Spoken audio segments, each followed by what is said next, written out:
When the founders wrote the Declaration of Independence, they invoked our Creator 4 times. Because in America, we don't worship government, we worship God. That was President Trump this morning at Liberty University. Christians here in the Middle East are really hoping this administration will stand stronger against persecution, as hundreds of thousands of Christians have been forced to flee their home countries facing civil war and Islamic terror. Chris Mitchell is the Mideast Bureau Chief for the Christian Broadcasting Network, and he is also the author of a new book, ISIS, Iran, and Israel, What You Need to Know About the Current Mideast Crisis and the Coming Mideast War. On that happy note, Chris, nice to see you. There is something about your shot that I want to point out to our viewers, is that over your shoulder is a Christian cross that's lit up. It's a church, one of the many churches inside the old city. And it is increasingly becoming that Israel, the Jewish homeland, is the only state in the Middle East that you can be a Christian. Yeah, first of all, Elaine, it's great to see you back here in Jerusalem. It's good to be here. And that's a great point, because Israel is the only place where Christians are not leaving.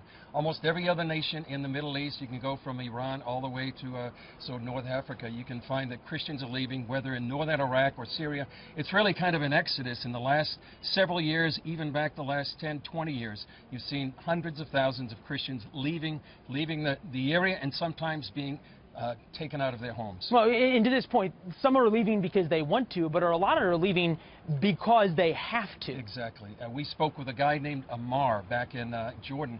He lived in a town called Karakosh, and there were 60,000 Christians in Karakosh, and this is what happened in August of 2014 when the church bells rang, and he had to flee with his wife, his 2 children, and also about 60 other Christians. Right now he's in Jordan. He can't work in Jordan. It's hard for him to go to a third country, and right now he can't go back to his hometown. Well, he can't go back and stay alive. We saw during the very beginning of the Trump administration, the first travel ban included preference for Christian refugees, and that travel ban, as we know, is now working its way through the courts, as is the second one.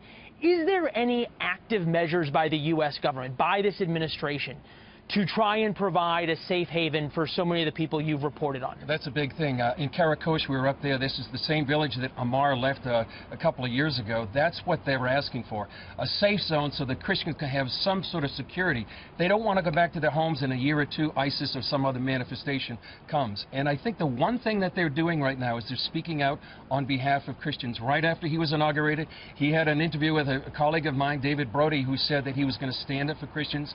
Just a few days ago, Vice President Mike Pence was at a major conference for Christians in defense of persecuted Christians, who spoke up, and the message they're saying is that we hear your cry, we won't ignore you, and they have been ignored for many years.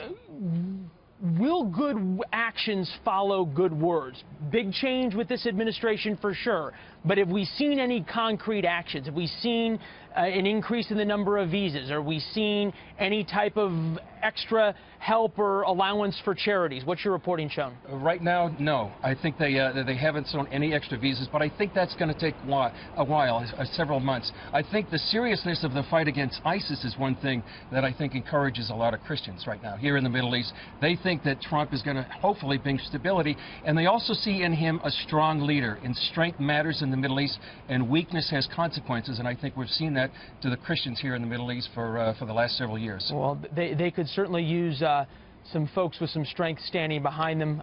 President Trump delivering that sort of religious message and strength, not only in Saudi Arabia, but then heading here to Jerusalem, of course, and then on to Rome as well. Chris, really appreciate your time, and keep up the good work. It's hard reporting in some tough places you do. I would say one other thing, Leland. The Middle East Christians really are asking for prayer for American Christians and the support they need from the U.S. Well, I think we have a lot of viewers who might be adding them to their prayers come Sunday.